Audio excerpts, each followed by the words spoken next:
સાબરકાંઠા જિલ્લાના પ્રાંતિજના પોગલુ ખાતે આવેલ તળાવમાં જિલ્લા કક્ષાની ડ્રાય યોજાઈ હતી, જેમાં બચાવના સાધનો સહિત ફાયર જવાનોની કામગીરીને લઈને માહિતગાર કર્યા હતા.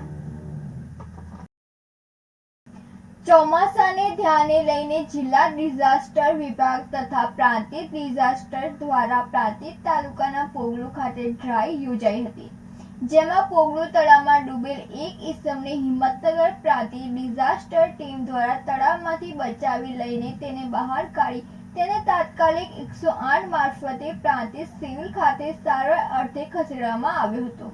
તો આ પ્રસંગે પ્રાંતિજ નાયબ મામલતદાર મુકેશભાઈ પટેલ, પ્રાંતિજ ટીડીઓ પોગલુ સરપંચ શામળભાઈ પટેલ, ઉપસરપંચ કિશનસિંહ મકવાણા, મહંત સુનિલદાસજી મહારાજ, પંચાયત સદસ્યો, ગ્રામજનો સહિત લોકો મોટી સંખ્યામાં ઉપસ્થિત રહ્યા હતા.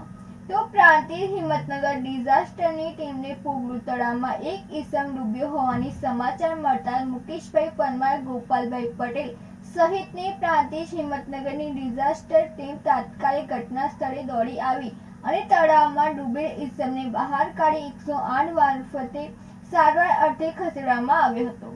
તો ઉપસ્થિત સૌ કોઈ ડિઝાસ્ટરની ટીમની કામગીરીને બિરદાવી તેની સરાહના કરી હતી. રમેશ મિસ્ત્રી સાથે નંદિની જોશી, સિટી ન્યૂઝ પ્રાંતિજ. આજ રોજ જિલ્લા ડિઝાસ્ટર અને પ્રાંતિજ મામલતદાર દ્વારા મેસેજ મળેલા હતા કે પોગલુ ગામના તળાવની અંદર કોઈ માણસ ડૂબેલો છે.